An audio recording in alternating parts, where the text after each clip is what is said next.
All right, Mike Lorrain here back at the Northwest Pinball and Arcade Show, and I'm here with Charlie from the Seattle Pinball Museum.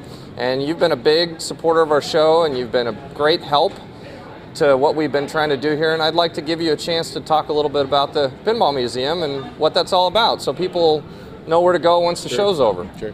Well, first off, Mike, we're very, very pleased, Cindy and I, to be supporters of the show, be participants, and do what we can to help show people what a great hobby and activity pinball and arcade games are. It's really, really a lot of fun.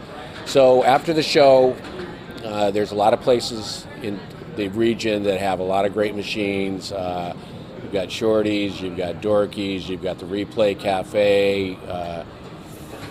I'm sure I'm missing something, but there's a lot of other places. But at the Seattle Pinball Museum, we have 50 plus games ranging from 1963 up until 2013. The latest acquisition is Metallica that people are playing in there. We just made arrangements this morning, so that'll be at the Seattle Pinball Museum on Monday. Right now our limited edition WAS prototype is at my house getting some updates, so that'll be returning to the museum shortly. But we are having a lot of fun showing people how much fun pinball can really be at the Seattle Pinball Museum. And that's 508 Maynard Avenue South in the heart of Seattle's historic Chinatown district. That's what I was going to ask you. So if I'm coming down there, tell me what I could do for parking, and tell me how much money I should bring and what I should expect to spend. The parking is kind of tight. There's a lot of really good restaurants down there that get a lot of use, and personally I would recommend paying $5 and parking one of the lots unless you're lucky enough to find street parking. Just remember that street parking is 2-hour limits in most places, and the meter maid guy is pretty ruthless. Admission for the Seattle Pinball Museum is $10 for adults and $7 for children 12 and younger. And that includes all the games are on free play with the exception of the Wizard of Oz.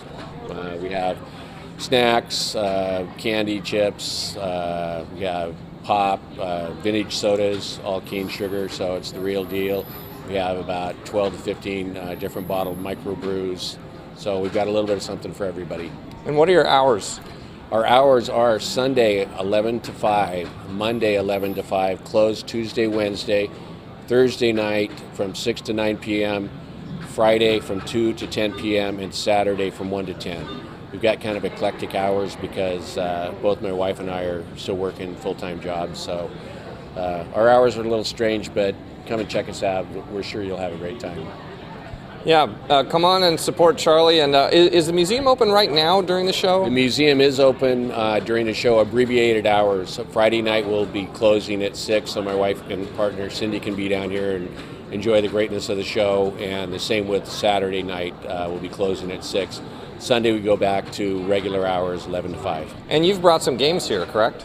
We do have some games here. We have AC/DC, we have Tron Legacy, we have one of my personal favorites, a 1972 Bally Fireball, and we have a 74 Gottlieb Out of Sight, and then we have games from the 30s and the 40s that are display only because of their delicate nature.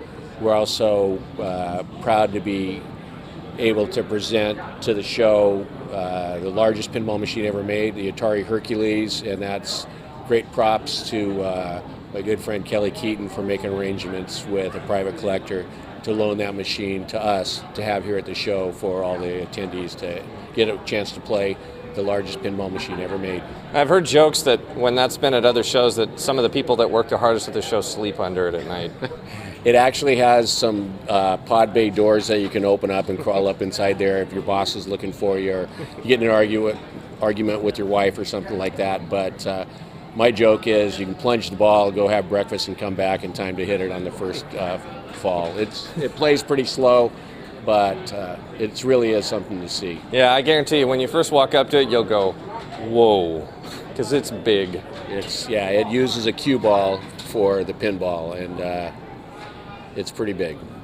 Well, thanks for talking to us. We appreciate it, and definitely support the Seattle Pinball Museum once the show's over. All right.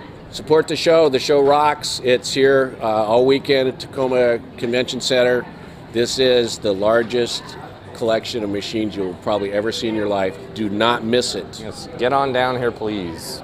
Thank you. See you guys.